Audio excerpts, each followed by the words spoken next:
رب العالمین قرآن شریف کی فرمائی کہ تا سره څوک ښېګړو کې ښه سلوک ته سره وکړي نو ته د هغې په مقابله کې مو سره ښېګړه کوه، بلکې ښېګړه خو څه کې که څوک در سره بد کوي د هغه مقابله کې ښه کوه. اگر که په شریعت کې څوک چا سره بد وکړي او دی د هغې بدو په مقدار هغه سره بد کوي نو د هغې اجازت هم شته. جزاء سیئة سیئة مثلها، یو سړی سره بد وکړي نو که تا د هغه د بدو جواب په بدو ورکړه نو گنجایش پکې شته په شریعت کې، لیکن ښه دا ده، عظیمت دا دی، بهتره دا ده که څوک د سره بد کوي ته ور سره بد مه کوه، په احادیثو کې راځي ته ورسره ښه کوه.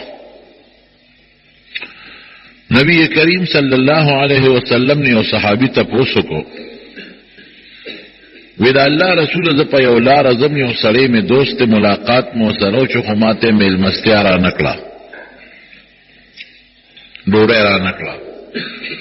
اوس که دا سړی سار له په ما د لار شي او دی راشي، آیا دنه زه خپل بدل واخلم او که نه چې زه موله ډوډۍ ورنه کوم،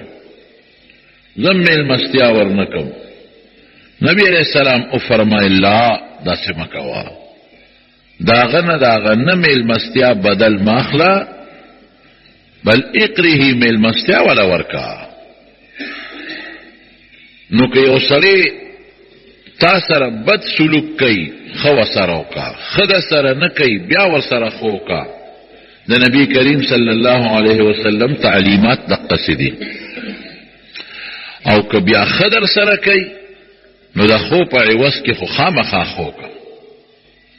نبی علیہ السلام فرمایي که څوک دله صدقه راوړي او هدیه ډالۍ دله راوړي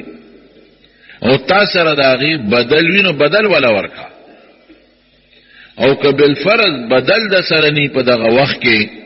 یا موقع مناسبه نی نو دعا ورته وکړه. دا هم داسې شو چې د هغه ښېګړې بدل تا په ښېګړه ورکړه. مسلمان د پاره دعا کول او د غایب مسلمان د پاره د غایب مسلمان دعا الله قبلای، نو یا بدل ورکه که بدل نشي ورکلی دعا ورته وکړه.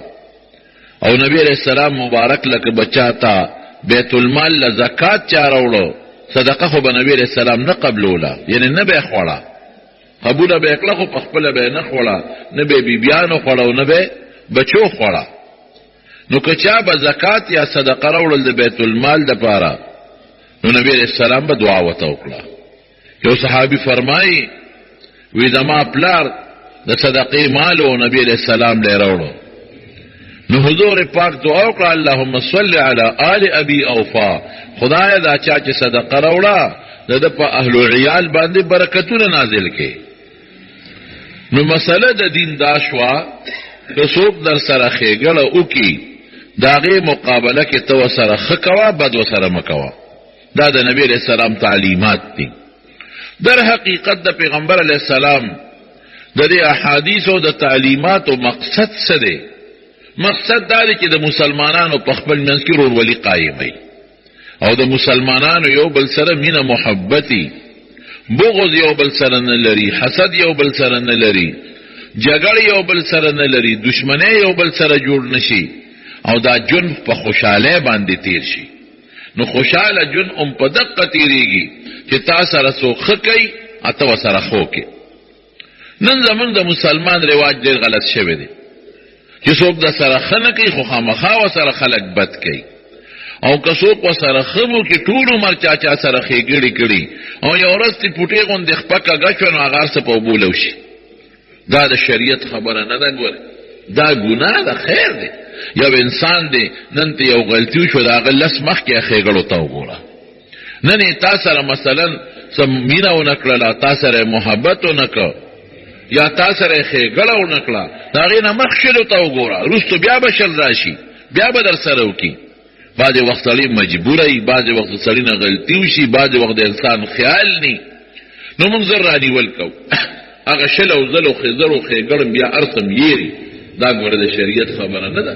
موږ مسلمانان یو، نو پکار دی چې مسلمان سره هغه ژوند تیر کی چې کومه زندگی موږ ته نبی کریم صلی الله علیه وسلم ښودلی. یو مثال تاسو له در کومه، مدینه شریفی ته چې کله نبی علیہ السلام مبارک هجرت وکړ، نو مدینه منوره کې چې کم قوم اوسېده هغې ته به مخکې ابن قیله وی او دو قبیلې وی پکې، یو اوس او بل خزرج. د دواړو یو بل سره ډېرې مضبوطې دشمنۍ چلیدلې، ډېرې مضبوطې دشمنۍ. یو به د یو قبیلې نه مړی کول او بل به د بلې قبیلې نه مړی کول او سختې روانې وې. چې کله نبی کریم صلی الله علیه وسلم هجرت وکړو، د دې دواړو قبیلو خدای ورولي جوړه کړه. قرآن شریف کې الله فرمایي وکنتم علی شفا حفرة من النار فانقذکم منها، وی تاسو دواړه ډلې د جهنم په غاړه ولاړ وې، د جهنم د کندې په غاړه ولاړ وې. غاړه باندې ودرېدل څه که تا د هغه قومي نه مړی کو نو ابم دوزخ ته او تبم دوزخ ته تلې. نبی کریم صلی الله علیه وسلم فرمایي چې د دنیا د پاره د عصبیت د پاره څوک یو بل سره جګړه کوي نو فالقاتل والمقتول فی النار، دواړه به ورته دي، قاتل بم دي او مقتول بم دي. صحابه ته تپوس کې دا الله رسوله دا قاتل خو ټیک شو چې اور ته بځي دوزخ ته بځي، ولې مونږ ته پته ولګېده چې مړی کړی دی، نو دا مقتول ولې اور ته ځي؟ نبی علیہ السلام او فرمال انه کان حریصا علی قتل صاحبه، وی دی دا غبل په قتل زیات حریصو، دوی دا بل بمړکم خوا پر مخ کې شو، دم نیت کړو چې دی وجنم هغه په مخ کې شو، نو ګوره دواړه به جهنم ته دي. نو نبی علیہ السلام دی اوس او خزرج دواړو ته قرآن شریف کې الله فرمایي چې د جهنم په کندې په غاړه ولاړ وې، یو قوم د بل قوم د مړو نیت کړو او بل قوم د بل قوم د مړو نیت کړو. نو افانقذکم منها، نو خدای د پیغمبر علیہ السلام په برکت د دوزخ ته د کندې نه وساتلی او خدای د ورورولي جوړه کړله. نو دا د پیغمبر علیہ السلام برکات دي. ورورولي جوړه شوه د دواړو په منځ کې، قومونه دواړه یو شو. نو خدای ولې یو خشته نوم کېښاو، انصار ولا خدای نوم کېښاو. انصار څه معنا؟ مدد کوونکي مددګیر خلک د پیغمبر علیہ السلام مدد یو، داسې مدد د پیغمبر علیہ السلام وکړو چې د تاسو ته نشي ویلی. څومره جهادونو کې د نبی علیہ السلام په هغه جهادونو کې دوی شرکت وکړو. نبی علیہ السلام چې کله بدر ته ته نو دوی خو د هغه قافلې په نیت تلل، د ابو سفیان تجارتي قافله وه، ځکه چې کافر به راتلل او مسلمانانو له به زورنې ورکولې او د هغې په چراګاه به حملې کولې او په لاره به مسلمانان نیول، تکلیفونه به یې ورکول. او دغه رنګې په مکه مکرمه کې مسلمانانو له ډېر ظلمونه کړي. نو پیغمبر علیہ السلام یو پټي دوی یارول د مکې کافر، نو د ابو سفیان قافله و هغې پسې وتل. لار کې ورته پته ولګېدل چې د ابو سفیان تجارتي قافله خو رانه بچو ووتله او د ابو جهل لښکر راغی. اوس څوک آیا د ابو جهل د لښکر سره جنګ وکړو کو نه کو؟ نو یو ځای نبی علیہ السلام هلته صحابه ټول کېنو او مشوره یې ورسره کوله. اشیروا علی ایها الناس، خلق مشوره راکې واپس ځو مدینې ته، او که د ابو جهل د لښکر مقابلې له لاړ شو. دا سخته مقابله وه، دومره سخته مقابله وه چې د ابو جهل لښکر 1000 کسانو او مسلمانان 314. عدد د مسلمان کم دی. د ابو جهل لښکر ټول مسلح دی، ټولو سره تورې دي، نیزې دي وسره، زغرې دي وسره، اوښان دي وسره، او د نبی علیہ السلام په لښکر کې صرف 8 تورې دي. نو په 8 تورو د 1000 تورو مقابله کم ځای کېږي؟ نورو سره د کجورو ډانګونه دي، او دوی سره صرف او صرف 2 اسونه دي، 2، او کافرو سره 80 اسونه دي، مسلمانانو سره 80 اوښان دي، هغوی سره 200 اوښان دي. دا ډېره مضبوطه او سخته مقابله وه. نو پیغمبر علیہ السلام صحابو سره مشوره کوله چې څنګه هم خوښه ده، مونږ خو د هغه تجارتي قافلې په نیت روتیو چې هغې باندې به دوړه دبکو کو او کافر به پوه شي چې د مونږ لار خو د مسلمانانو په ګاونډ کې تېرېږي، د تجارت لار. شام سره به تجارت کاو. اخو د مسلمانانو په گاوند د مدینه په خوا کې تیریږي، نو کوم دي مسلمانانو له تکلیف ورکاو نو دی به زمونږ د تجارت لار بند کړي. د غرض د حضور پاک او مکه کې خو نه شین فصل شته او نه پکې غنم زرغونېږي او نه جوار، نو موږ بس دا به ویریږي. هغه تجارتي قافله قرآن بچ او لاړو د ابو جهل لښکر راغی څه کو. نو صحابه چې کوم مهاجرین او د مکه ابوبکر صدیق رضی الله عنه نور کسان هغه پاسېدل، هغه وی د الله رسوله بس چې ستا سین خوخي راځي ورزو په. او پیغمبر علیہ السلام انصارو تکتل، ولی ځکه انصارو چې کلم د حضور پاک سره بیعت کاو نو د معاهده کړی و چې په مدینه په تاسو کرال المنګ به مدد کو. د بار خبره پکې نه و چې بار بم د سره جنگ لزو او جهاد لبزو. نو حضور پاک بار بار وی اشیر علی ایها الناس، اے خلق مشوره راکې. نو سعد ابن معاذ دا د مدینه د خلقو د انصارو د یو قوم مشر د اوس قبیله اپویشو وی دا الله رسوله ویسته اشاره جوړ مونږ ته دی اشاره ده. حضور پاک غونه کو پاسه وی دا الله رسوله مونږ پته ایمان راوړی دی او تا تصدیق هم کړی دی، مونږ دا منو چې د خدای رښتونی پیغمبر یې. تا سره د قومیت په بنیاد خو مونږ نه یو ملګري شوي او د مال دپاره خو مونږ تا سره نه یو ملګري شوي او د چا په مقابله دشمنۍ کې خو تا سره مونږ ملګرتیا نه ده کړې. مونږ په ته ایمان راوړی دی، مونږ تا پېژنو چې ته رښتونی پیغمبر یې، مونږ ستا تصدیق کړی دی د دې خبرې چې ته رښتونکی پیغمبر یې. الله رسوله ته به جنګېږي، مونږ به دنه مخکې جنګېږو، مونږ به دنه رستو جنګېږو، مونږ به دنه ښي طرف ته ولاړ یو، مونږ به دنه ګس طرف ته ولاړ یو. الله رسوله مونږ د موسی علیه السلام د قوم په شان قوم نه یو. موسی علیه السلام چې کله بني اسرائیل سره مشوره کوله د جنگ د جهاد، انو قوم ورته څه وایي؟ وی اذهب انت وربک فقاتلا ان هاهنا قاعدون. وی زه موسی ته او خدای دې جنگ کوي مونږ نشو تللی، مونږ بدل تناسیو. وی مونږ د موسی علیه السلام د قوم په شان نه یو، قسم په خدای ښي طرف ته او ګس طرف ته او مخکې رستو به دنه ولاړ یو. او دا خو واړه خبره ده، ته مونږ ته حکم وکړه چې په دریاب باندې ورلو شي، نو قسم دی چې مونږ ستا په حکم په دریاب هم ورلو کېږو. انصارو چې دا خبره وکړه د نبی علیه السلام مبارک مخ داسې برېښنا وواله. ولې حضور پاک سره الله وعده کړی و چې کومه ډله باندې وردی که د ابو سفیان په تجارتي قافله وردی او که د ابو جهل په لښکر وردی، دا دواړه دله درکو. خو ظاهر کې خو سړی دې ته ګوري چې زما شمیر کم دی، ما سره وسله کمه ده، نو ځکه حضور پاک دا مشوره کوله د انصارو سره، دا د انصارو ایمان. بل څوک وی چې د الله رسوله مونږ خو په ته ایمان راوړی بېشک، خو که په مدینه څوک حمله کوي نو مونږ به دې مدد کوو، نو ته بار ولې خلکو سره جنګې؟ دا به ویلو وی نه تا نه مخکې وروسته یو خوا بل خوا به مونږ جنګېږو او زه به در سره. دا د انصارو ایمان. هغې نه یې راوځه مارونو په احد په جنګ کې د دنیا شهیدان شو انصار. غزوه خندق دومره قربانۍ د انصارو کړې. قرآن شریف کې خدای پاک ذکر کوي والذین آووا ونصروا. انصار هغه خلک دی چې دوی تاله ځای درکړ، راځه مدینې ته او ستا مدد یې مو کو په یو موقع نه، بار بار مدد یې دله وکړو. او د انصارو څه چل وکړو؟ مدینې چې کله مهاجرین لاړل نو پیغمبر علیه السلام د یو مهاجر او د یو انصاري ورورولي جوړه کړه. ویدارونه شو. هغه مخکې دا حکم که دا مهاجر مړ شو د انصاري به تی میراث وړي، او که د انصاري مړ شو نو مهاجر به تی میراث وړي. نو د مهاجرو څو د غریبانانو انصار وی بالکل دا یو انصاري یو مهاجر د مټونی او ځان سره کور ته بوته. مته زما ورور شوی ښه دې ته ورورولي وایي، که زه مړ شم میراث به مې ته وړی، زما تربوران به نه وړي ته به وړی. یو صحابي د انصاري سعد ابن ربی رضی الله عنه، دا هغه د عبدالرحمن ابن عوف رضی الله عنه حضور پاک ورورولي جوړه کړه.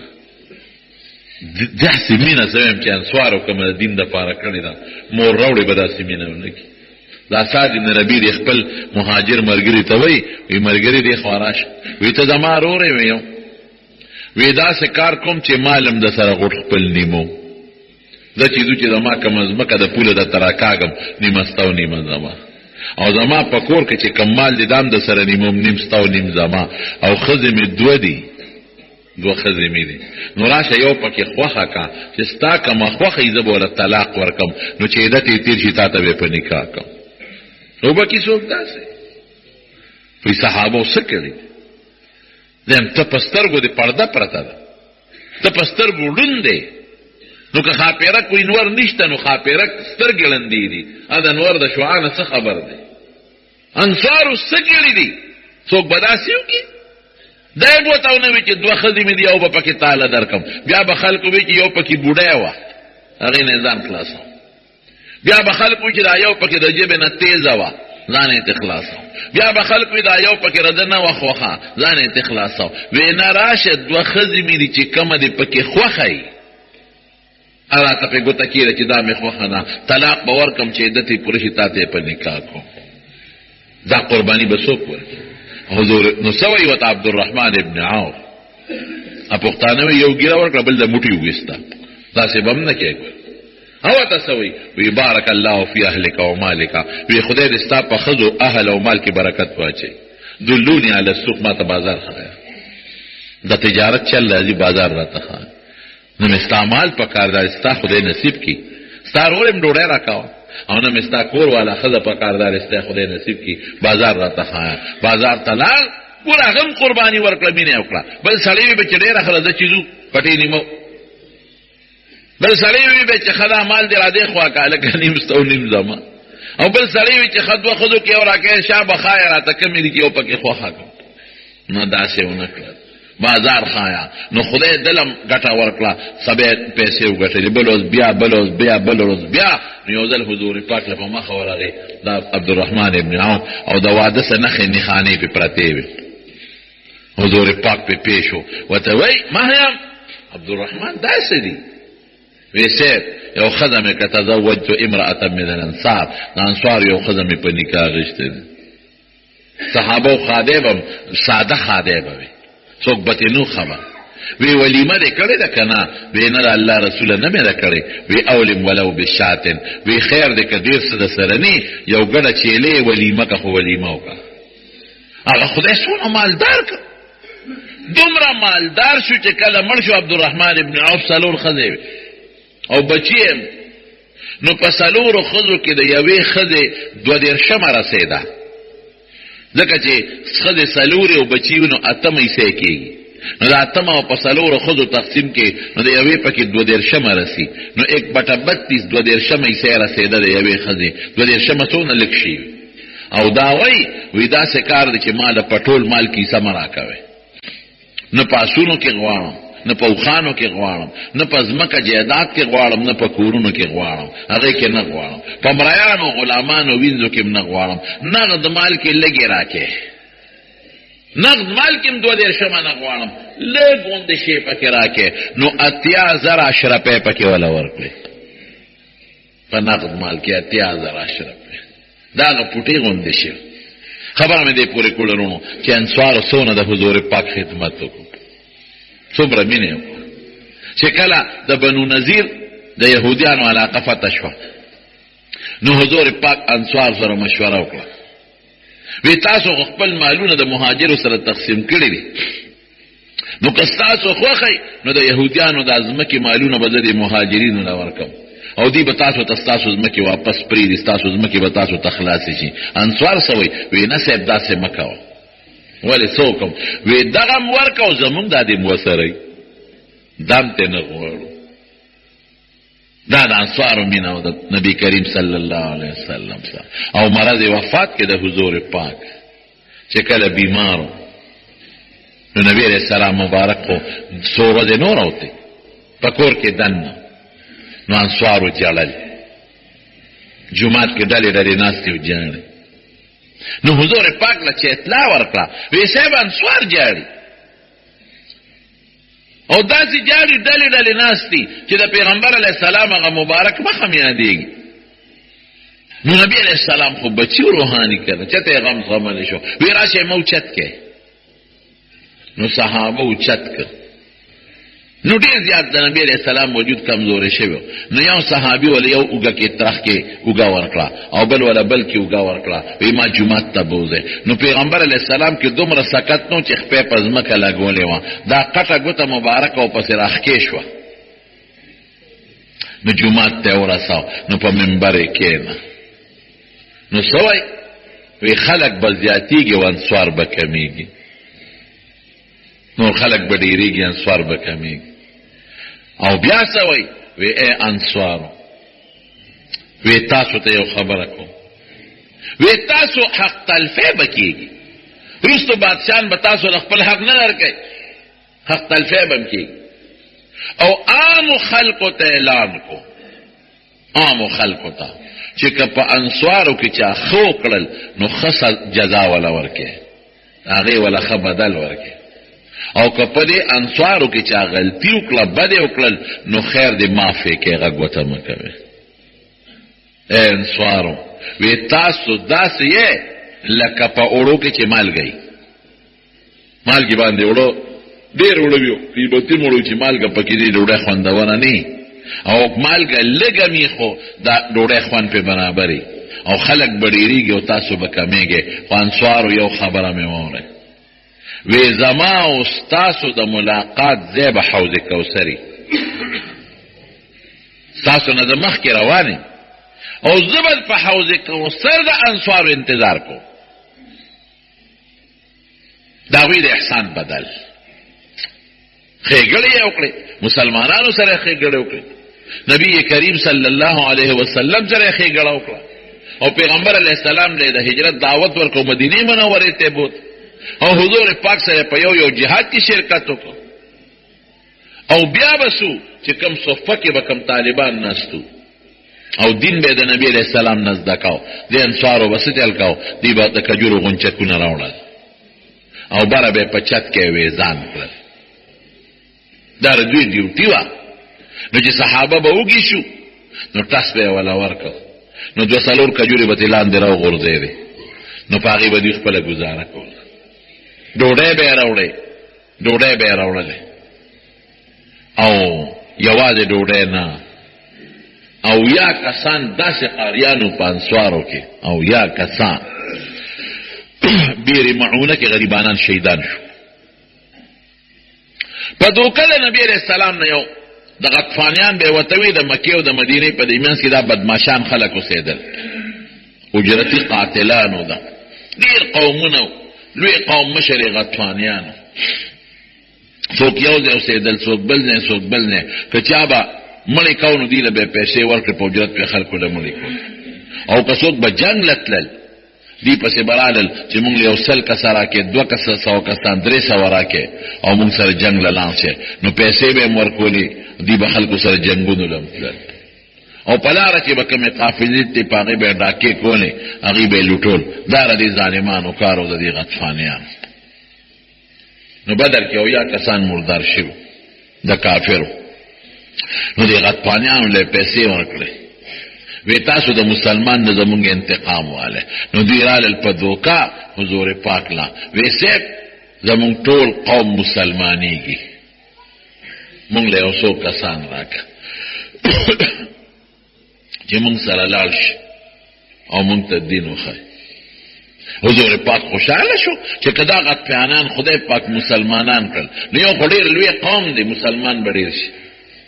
بل دا که مسلمانان شنو دا خو صحیح بشي ټیک بشي غلاګانې به پرېږدي ډاکې به پرېږدي او لارې به هم پامن شي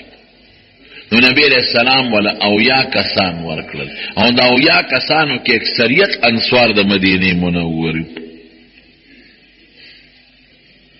دی ورکړل وی دی اعلان شی بوی دی نو دوی لاړل چې دی به مونږ ته هلته کې دینه مو ښایي اسلام بم راتو خی منځونه بم راتو خی قران بم راتو خی دعوت او تبلیغ بم خلکو تو کی دې د پاره بوتل نو چې بویتل ناغي ظالمانو سره دوکا وکړه ناغي وسلو پلاس بار وروته دی پسې ګرځیدل د علاقه کې ټول غرونه دی وړې غونډې دي لارې داسې د غرونو کې تو را تو دي نو پته یو بل ته نه لګي نو هغوی ورپسې ګرځېدل چې په کومه لار به دوی را روانې چې موږ یې ګیر کړو یو بل سره خو یې نیټې ښودې وې نو دوی یو ځای غریبانانو د مدینې نه ځان سره کجورې وړی خوړلې وې هلته هډوکي پراته وو چې هغوی وکتل چې دا هډوکي پراته دي نو پېژندلې وی دا خو د مدینې د کجورو هډوکي دي نو بیا د قدمونو په نخ ورپسې روان شو نو دا اویا کسان یې ګیر کړل داتې ګیر چاپېره تو شو دا غطفانیان خلاصه د خبرې دا وه دوه کسان دغه وخت کې بارو او دوه کم اویا کسانو دی ګیر کړل او دا دوه کم اویا ټول غریبانان شهیدان کړل مکمل هغه دوه کسان وی موږ مارغان ولیدل چې په هوا کې تاویږي را تاویږي وی مونږ وی چې سلانجه خو شوې ده وی چې رالو اویا کسان صحابه په وینو کې لک لک قیمې غوښې پرتې دي یو کس ورغی هغه وی زما د ژوند څه فایده ده نو هغه هم شهید کړه او هغه بل کس یې سر ولا وخوړی وی ده تا خوشي پرېږدو چې مسلمانانو تاله وی چې ملګري راله مړه کړل دا اویا اکثریت انصارو حضور پاک پې دونه خپه و دومره دوکه شوه که چې یو میاشتې د سار په مانځه کې خیرې وکړې دوی پسې په نوتې نازله او دوی به څه کول دی یو کسانو هغه اصل مقصد در اعظم دا د انصارو دوی به د ورځې تلل روجې به وي د غریبانانو او روجه په خولې به دوی غرونو ته تلل او دشتو ته او هلته به یې خشاک کو هغه خشاک به یې راوړو په بازار کې به یې خرڅاو او د صفې د طالبانو نه یې په هغې د ډوډۍ بندوبست کو نه سپلی وي د غریبانانو یو سادر به و لنګ ابې د پرتوک په ځای لنګ کړی کمیسونه هم د خوارانو داسې ژوند به یې تېراو یو سادر به هم داسې و چې په هغې کې به تڼۍ نه وي بکسوه به نه وه نو یا به یې دلته لاس کې نیولی و چې د عورت مه ښکاره نه شي او یا به یې ورته غنه د غنې ټک به یې تیستی و پکې به یې غنه ګیولې وه چې دا زما د عورت ښکاره نه شي دغه یو صادر کې به غریبانان ګرځېدل او سپلی کم ځای وي سرمن به یې راواغېسته سوړه به یې پکې وویستې درې نو د کجورو د مزي نه به یې پړې جوړ کړو نو د هغې نه به یې ولا دغه جوړ کړه څه ورته وایي د چپل د پاسه دا شیسي دا خپچې پکې نښتې مخ به یې ولا جوړ او چې یخني بیا شوه نو د یخنۍ بندوبست به یې څه کو نه کوټ شته او نه سویټر شته او نه کمبل شته د څاروي سرمن به یې راواغېسته منځ کې به یې سوری کړه نو هغه به یې سر ته واچوله او د خېټه کې به یې وتړله چې دا زما دپاره کوټه او واسکټ شو قسم دی وي چې باران به وشو نو زموږ نه به داسې بین ته لکه د ګډ نه چې د ګډ د وړی بین ځي دا ژوند دا اویا کسان د ورځې روجې او خشاک به یې راوړه په شاګانو ابې په کوڅو کې خرڅاو نو په هغې به یې اصحاب صفه او دغه طالبانو مهاجرو له ډوډۍ بندوبست کو او ټوله شپه به مسجد نبوي کې ولاړو مونځ به یې کو تلاوت د قرآن شریف به یې کو دا اویا کسان شهیدان شو یو میاشت نبی علیہ السلام د ظالمانو ته خیرې وکړې دا اکثریت د انصارو کومې قربانۍ چې د مدینې انصارو د دین دپاره ورکړې زمارو مور راوړې بچې به داسې قرباني ورنه کړي د مهاجرینو خپلې قربانۍ وي هم بېشکه ډېرې زیاتې دي هغوی وطن پرېښود هغوی بچي پرېښودل ښځې پرېښودې د دین د مخه او د نبي علیه السلام د مخه خو انصارو دا قربانۍ ورکړه نو چې کله مکه مکرمه فتح شوه ګوره د حضور پاک اوس دې ته ګوره اوس نو لاړل حنین ته ولې لاړل چې مکه سین فتح شوه نو پیغمبر علیه السلام ته یو اطلاع راورسېدله وی د حنین حوازن ورته وایي دا ځان له یو قبیله وه په طایف کې او د طایف نه ګردونه وه په دغه علاقو کې اوسېدل وی حضرت حوازن راغونډ شوي دي او په مسلمانانو حمله کوي په مکه راځي هغوی وی چې یاره مسلمانان خو مکه فتح کړه هسې نه دې خوا رامخه ونه کړي واپس راغی وی صاحب خبره رښتیا ده په زرګونو لښکر تیار شوی دی تقریبا 40,000 خلک راغونډ شوي 40,000 او په مسلمانانو حملې دپاره صرف 40,000 خلک راغونډ شوي دي او په تا حمله کوي نبی علیه السلام چې په مونږ راځي نو مونږ ولې لاړ نه شو نو 10,000 هغه خلک وو چې کوم د مدینې نه تللي وو مکې فتح کړې وه او 2,000 کسان مو سره د مکې نه یو ځای شو نو لاړل صاحب د دې یو مشر مالک ابن عوف دی د جنگ کمانډر ان چیف و د کافرانو او یو پکې یو سپینګیری درید به ورته وي درید ابن سمه دا بوډا پستر ګړوندو خو د جنگ ماهر او مخکې بوډا سپینګیری ډېر جنگونو کې د مشري کړو نو اوس دې جنگ کې هو مالک ابن عوف مشر کا خو درید ځان سره زانګو کې راواغشته وی دې دنه به مونږ چل زکاو درید چې څنګه واسطه دا دریدي په دې علاقه کې د تلیم طائف ته دا ډېر خطرناک درید مونږ پکې خدای کو په پلان کوټ تلو یریدو دا څه خطرناک درید او مونږ لا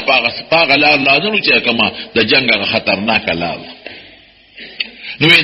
دې پستر ګړوند چې کم ځای ترسه ما ته وای ودا کم ځای دی ودا او تاس دي دا غي دریدي ودا جنگ د پاره ډېر موزون ځای دی وای ما ته خو نه ښکاري خو که او تاسې د جنګ ډېر موزون ځای دی داسې وکړئ چې دا تنګه دره ده مسلمانان به په دې راځي او تاسو ورته د غرونو په دې غاړو کې پټ شئ خو چې دوی څنګه راشي نو لاول به په غشو غزارونه وکړئ دا دی چې ورته وایي نو چې په غشو یې ښه او دوی زخمیان کې نو بیا ورپسې ورکوز شئ په تورو یې ووهئ بس قوم یې وی باباجي خبره ټیک باباجي سپینګیری شیطان باباجي خبره ټیک دی که چغی واوری دی دورید وی دا چغی رسلی دا شور دسته دی وی دا ماشومان دی و خزی دی وی خزی ماشومان سکوی وی اغا مالک ابن عوف چه کم دا مشر دی اغا وی زان سر خزی و بچی راولی نو دی را بانده رستی دی نو وی دام خکار نده کرده ولی زکا خزی بچی تاسو لپا جنگ که خو پکار نرازی او که تاسو شکستو منته و تختی ده نو خدی بچی بدن مسلمان والی نو دا سونه بی غیرتی ده دا واپس که نو مالک ابن عوف تا چوی چه کاکاجی خدا سی وی باباجی خوی چه دا ماشومان او دا خدی واپس که وی باباجی دماغ کمزوری دی نپیگی که دا خدی بچی را سره نو منگ با مضبوط جنگو کو پدې به یریږو چې دا ماشومان او خضرانه مسلمانان چې ته په قبضه کې وانه نو دا شرمه به جنگ کو باباجي کمزور دي پرې ده بد ځای ته ټیټ خولې دي نور باباجي نه قلار شه مسلمانان 12 دي او دا ست سریری زره نم زیات دي او په درو کې ناس دي او چې مسلمانان په لارو تیرېدل د خولې د مسلمانانو یو ټکی او خد یو خبره وته لن نغلب اليوم من قله وینن مونږ ډېر زیات یو نن مونږ شکست به نمونو نور کله به کمونو بیا هم څه خبره وه نن به مونږ د تعداد په وجه شکست نمونو نه مونږ ډېر 12,000 چېرته کم دی جمع شوي دي 12,000 دي الله وایي دا هم څه ووې اعتماد به په ما کوې که په تعداد به کوې ویوم حنین اذ اعجبتکم کثرتکم فلم تغن عنكم شيئا وضاقت عليكم الارض بما رحبت نو بس چلو شو دی پلارت لو دا کافر وته په درو کې ناشتي او مقصد دا بوډا باباجي خبره اخو جنگي ماهرو په غشو په شورو کړه طلقار شو د یو طرف نو بل طرف نه او غشي کې ولي صحابه خدای دا ناګهاني غلې د کم طرف نه پیښ شو پوچ اسما د غشو باران دی چا سخیټه لګي او د چا لاس لګي او غش خو خطرناک شی دی دا سو شو بس صحابه څوک یو خوا منتشر شو څوک بل خوا منتشر شو چا داسې منډهوالو چا داسې منډهواله غریبانان منتشر شو حضور پاک سره یو دیار لسور لس کسان پاتې شو الله یوم حنین اذ اعجبتکم کثرتکم تاسو خپل ډیروالی باندې فخر وکړه چې مونږ نن لږ د لږ تعداد ډیر دی مونږ له شوک شکست نشي راکولی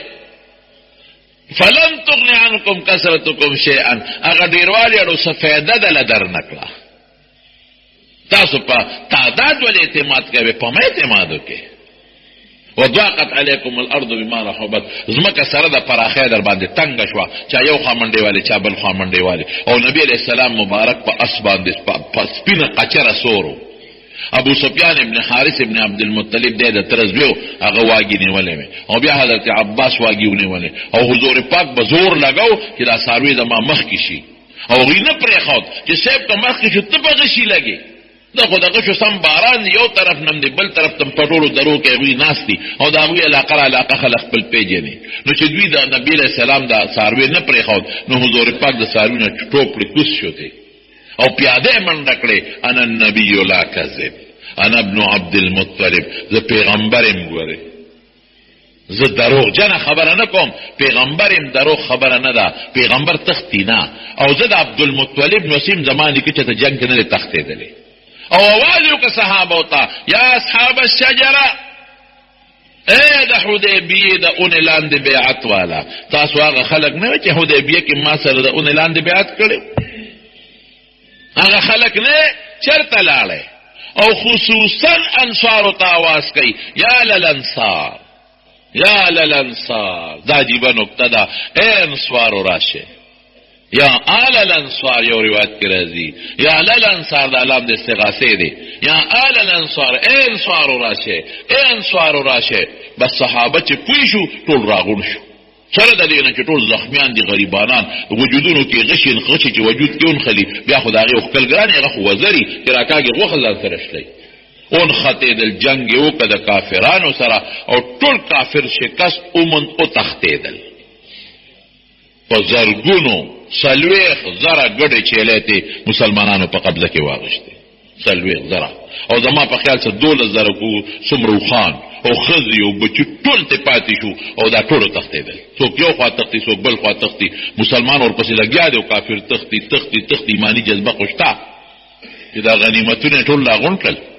او مسلمان ګټه ومونته. نو جعرانه ورته وایي هلته ټول را جمع شو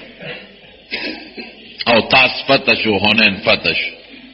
جعرانه کې جمع شو. نو چې څنګه جمع شو که نه، نو پیغمبر علیه السلام هغه غنیمتونه تقسیمول. اوس هغه هل جزاء الاحسان الا الاحسان. دا ښځې څوک یو؟ دا ماشومان څوک وو؟ دا هغه ښځې ماشومانو چې د پیغمبر علیه السلام رضاعي مور و بیبي حلیمه رضی الله عنها د هغې د قوم خلکو ده. څوک یې تروریانې دي د نبي علیه السلام رضاعي د پیو، څوک یې مامیګانې دي، څوک یې د ترونډونه دي، څوک یې د ماما بچي دي، څوک یې دا ټول د رضاعي مور د بیبي حلیمې قوم دی ټول. نو یو کس والا راغی وی صاحب په دې قیدیانو کې یو جینۍ ده، هغه وایي چې زه ستاسو د پیغمبر خور یم. وی تاسو یې راولئ؟ نو نبي علیه السلام ته مخامخ کېنوله. وی ته څوک یې؟ وی زه ستا خور. وی زما خور دلته څه کوي؟ وی زه د حلیمې لور یم. ستا مزول یم، ما ورته ماشوموالي کې یو ځای لوبې کړې دي، مونږ کله 4 کاله دي ماشوموالی تېر کړی دی. وی دا ما ته هم پته ده، ما ته پته ده چې ما د حلیمې پیس کړي دي او ما 4 کاله تېر کړي دي. خو ما ته دا به څه پته ولګي چې ته زما رضاعي خور او د بیبي حلیمې لورې. نو هغې ورته دا خپل مټ ښکاره کړ. وی ما ورته یو ځل لوبې کولې، نو تا په ما چک لګولی دی او ستا د غاښونو نښه زما په دې لاس تا دې اوس هم پرته. حضور پاک چې دا خبره واورېده نو سترګو نه اوښکې وبهېدې،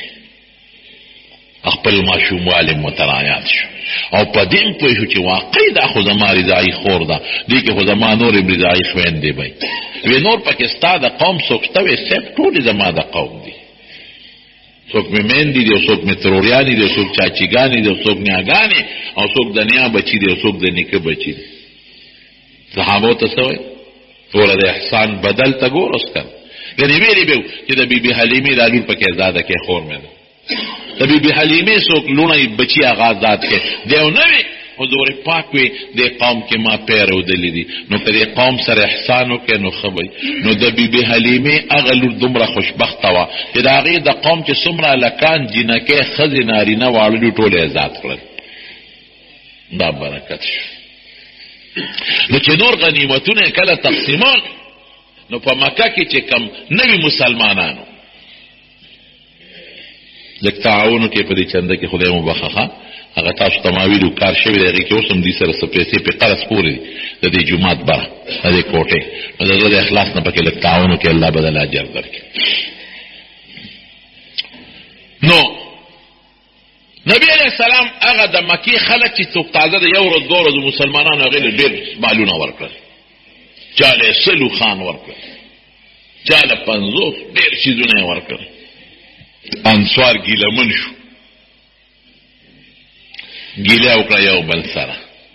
وی ګوره کنه پیغمبر علیه السلام د خپل قوم خلکو له مال ورکوي او موږ له نه راکوي، او هغې خلکو له 100 خان ورکوي چې د هغې په وینو اوس هم زمونږ تورې سرې دي. اوس هم ورسره جنګ وکړه لږ ساعت مخکې په مکه کې. دلنه به پکې یا څوک مسلمانان یعنې دومره مال ولې نبي علیه السلام ولې دا مال ورکړو؟ ډېر دی د هغوی په زړه کې مینه پیدا کوله اسلام سره. که دلنه څوک کلک مسلمان نه چې مال ورکړم چې لږ کلک شي. اسنه چې زه مدینې ته لاړ شم او دا خلک بیا شورش وکړي او بغاوت وکړي او بیا په مکه کې د کفر اعلان وکړي، بیا به څه کوو؟ راشه مالونه ورکه، په مال خلق خوشحالېږي چې اسلام خو ښه شی دی، بلا اوخان او مال دی پکې کلک بشي. نو انصارو هم دا شکایتونه وکړل، وایي زموږ جګړې چې دي نو دا مونږ وکړئ، زمونږ تورې اوس د هغې په وینو سرې دي، هغې له مال ورکوي مونږ له نه راکوي، او چې سخته شي نو مونږ ته اوازونه کېږي چې انصارو راشه، او چې نرمه شي راحته شي مونږ له څوک مال نه راکوي، ګیله کې راځي. حضور پاک ته چا د اتلو رسوله وی یو غټ خیمه تنبو جوړ کړو، انصار پکې کېنوي چې بل څوک پکې نه. خبرې ورسره غټ تنبو تړلی شو، انصار پکې ټول لال، پردې ته تاو کې وی بل به څوک نه ګورې صرف انصار به وی ټول انصار لال. نبی علیه السلام ورننوت وی بل بارې خو در کې څوک نشته، کوي چې بارې وباسم، صرف انصارو سره خبرې کوم. هغې وی صاحب یو کس را کې بارې شته. وی څوک دی؟ وی زمون خورایې. حضور پاک یادو ځکه د نبی علیه السلام نیا د انصارو وه، د عبدالمطلب مور وه، سلما یې نوم، دا د بنو النجار قبیلې وه د انصارو. وی یو خورایې را کې شته پردی او نور ټول خپل یو. وی دی ابن اخت القوم منهم، وی خوراییم د قوم عیسی باری. وی انصارو څه خبره مې اورېدلې ده. وی او صاحب خری کړي دي چې دا اورېدلې ده. وی دا ولې وی؟ وی دا مونږ مشرانو نه دی ویلي، د هلکانو ویلي دي. وی څه ویلي دي؟ وی د هلکانو وی چې د نبي علیه السلام خپل قوم خلکو له مالونه ورکړو مونږ یې پرېښو. ګوره دروغ خو هغې نه وای، دروغ خو منه. او زمونږ تورې چې د چا په وینو سرې دي، اوس هم په مکه کې له شل ورځې مخکې جنګ وکړو، نو هغې له مال ورکوي مونږ له نه راکوي، او چې سخته شي نو مونږ ته چې اوازونه کېږي چې یا للانصار یا آل الانصار، اے انصار، اے د انصارو بچو، نو اوازونه مونږ ته کېږي، او چې غنیمت شي بیا مونږ له نه راکوي. حضور پاک څه فرمایي؟ تاریخي خبره داسې خبره د قسم په خدای چې انصار تر مرګه پورې د پیغمبر په دې خبره د خوشحالۍ نه جاړي، تر مرګه پورې. اوهو موږ دومره لوی خلک یو، او د نبی علیه السلام خو بابرکت شخصیت، هغه چې خدای کوم عقل او پوهه ورکړی، خدا د نورو خلکو کم دی، او مینه چې په نبی علیه السلام کې کومه وه، والله که دومره مینه په انسان کې چې تا حضور پاک چې کومه مینه وه، او د احسان بدل په احسان ورکول. نبی علیہ السلام وی اے انصارو، ما دوی له مالونه په دې وجه ورکړل چې د اسلام سره د دوی مینه پیدا شي. پته نه لګي د زړه مسلمانان دي که نه دي، د یو ور دوه ورځو مسلمانان دي. اصله د مدینې ته لاړ شم او دوی واپس شورش وکړي او شته مسلمانان مړه کړي، بیا دا قبضه کړي، بیا به د مدینې نه جنګ له راځم. الله مې ولا خوشاله او مالونه مې ورکړل. انصارو خلق زما د پاسه جامه ده، کوټ او واسکټ، او تاسو زما هغه جامه بنین چې زما وجود سره جنګېدلې ده. یو جامه هغه چې وجود سره جنګېدلې، هغه جامه خلک وجود سره اچي چې هغه نرمي پستۍ وجود له فایده ورکوي، او بله جامه د پاسه کوټ ته. نو خلک زما هغه زیاتي جامې دي، تاسو زما هغه جامه چې وجود سره لګېدلې ده. ښه دویم، خلک زما لری اندامونه دي، تاسو زما معده یې معده په وجود کې بهترین دی. او اے انصارو وورئ، خوښ هم نه ده چې خلک ځان سره ګډې او چیلې کورونو ته بوزي او اوخان کورونو ته بوزي، او تاسو ځان سره محمد رسول الله کورونو ته بوزي صلی الله علیه وسلم. اوس ګډې چیلې هم خوښې دي که زم خوښې درکم ګډې چیلې مکه کې به پاتې شم، خلک به څاروي کور ته بوزي، او تاسو به ځان سره مدینې منورې ته بوزئ. نو زه ښیم که ګډې څاروي ښه دي؟ الله اکبر، ټول په ژړا شو. الله رسوله معافي غواړو. غلطي مو کړې ده مونږ له ګډې چیلې څه کوو مونږ خو په دې هم یریدو چې مکه فتح شو هسې نه په خپل کلي وطن کې رانه پاتې نه شي نه زه در سره مدینې ته ځم او واورئ خلکه یو اعلان وکړه نبي علیه السلام اوهو ناشنا اعلان لولا الهجرة لكنت امرأ من الانصار خلق واورئ که هجرت مقرر نه وي نو زه به د انصارو یو فرد وي زه به مدینه کې پیدا وي نو هجرت ته وجه نه خدای مدینې ته ورسولم او که دا نه وي زه به انصارو کې پیدا وي دا د هغوی د هغه احساناتو بدل په یو دو ټکو کې یو نه وي تاسو نبی علیه السلام مبارک ورته څه وایي یو ټکی ورته دام وایي انصارو یو بل سره دشمنی وي نو زه درالم نو خدای پاکه زما په وجه ستاسو دشمنی ختمې کړې نو تاسو فقیران وي نو زما په وجه تاسو له خدای غنیمتونه درکړل نو خدای مالداران کړي نو تاسو بی دینه وي دینم نو چې زه درالم نو خدای پاک زما په برکت دیندار کړي هغې به یو ټیک ته سیب وی جواب ولې نه راکوي وی سیب څه جواب درکو وی داسې ووایه چې پیغمبره ته هم یوازې وي چې رالې نو زمونږ په وجه مضبوط شوې نبی علیه السلام ورته داسې ووایه چې د الله رسوله ستا خو هم ملګري نو مونږ له رالې نو ملګري دې پیدا شو دین مکه کې د کمزور یو چې مونږ رالې مضبوط شو دا ولې نه وایه وی دا نه وایو صاحب دا چېرته ویلی شو ستا په برکت مونږ نحنو دلالا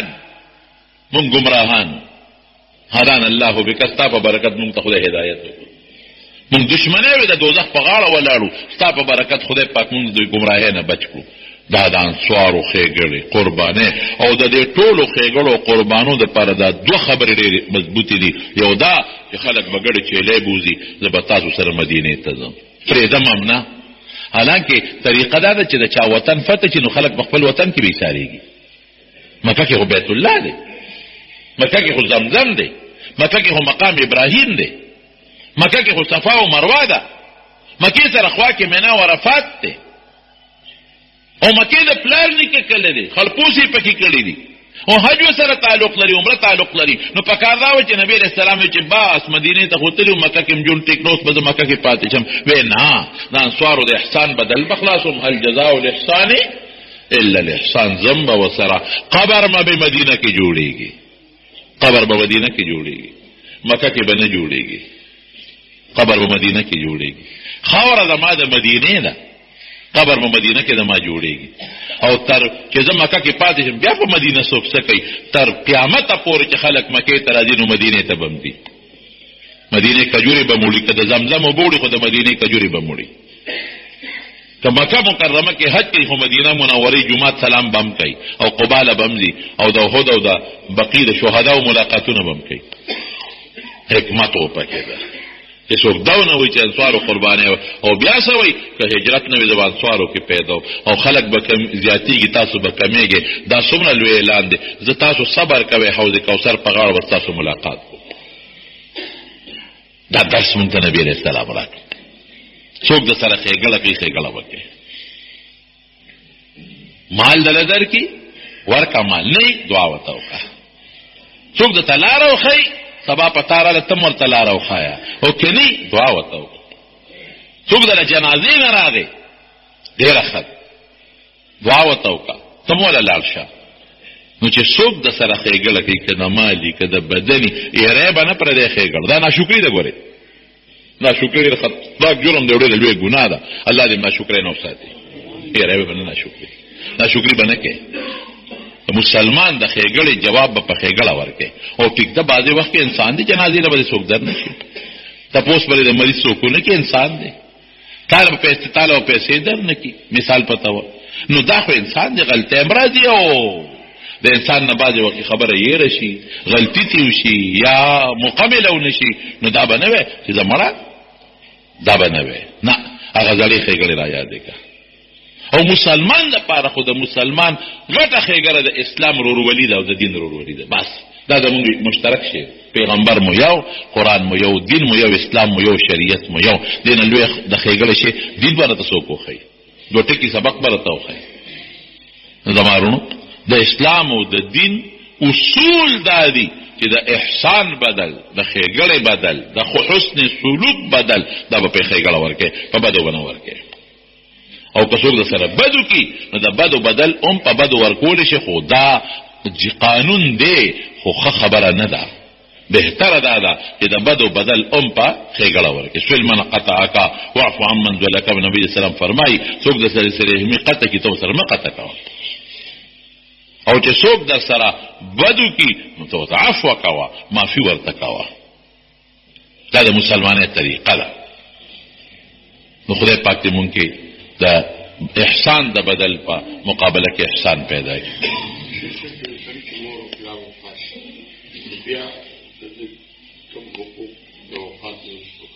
مور او پلار چې وفات شي، مور او پلار وفات شي، دا هغه د وفات نه پس دا هغه قبر راتلی شي،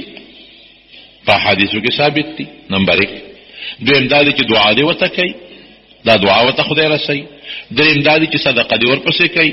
د هغې ثواب ورته بخي. د نبی علیہ السلام یو صحابي تپوس وکړو مور مې مړه ده، یو کوی وباسم، یو باسم مدینه منوره کې د خوږو اوبو ضرورت و، کوی وویسته وی دا مې د مور دپاره شو. نو د مور دا وفات نه پس د هغه قبر لتلل، هغه ته دعا کول، صدقه کول، 2 رکعاته نفل د هغې ثواب بخل، دا ټول د مور او پلار له فایده ورکوي. بیوټي پارلر سے پیسې حرام دي که حلال؟ نه، بیوټي پارلر دا ښځه د ښځو دغه کوي که نه، دا خیر دی. ښځه خو په واده کې ځان ډولې کوي که نه، نو که په پرده کې یو ښځه ډولې کوي، په پرده کې ځي، په پرده کې راځي، د دې څه ممانعت نشته. که پیسې پیري هم پرې غشتي شي. د یو ملګري په جیل کې د الله دې را خلاص کړي، د یو بل ملګري دې مورې بیماره د الله دې ولا روغ صحت ورکړي. د قبر د پاسه ګرباتې مرباتې په قبرونو لګول په شریعت کې منع دي. شمع لګول، ډیوې لګول، صریح د پیغمبر علیه السلام په دې نص دی، حدیث دی پکې چې په قبرونو شمع لګول، ډیوې لګول، ګرباتې لګول دا منع دي. د پیغمبر علیه السلام مبارک وینا ده په دې کې، نو چې صراح وینا ده پکې، هغه کې شکونه او شبهې پکې نه پکار. قبر ته دعا وکړه، خیرات وکړه، صدقه وکړه، نفل وکړه، ثواب وربخه.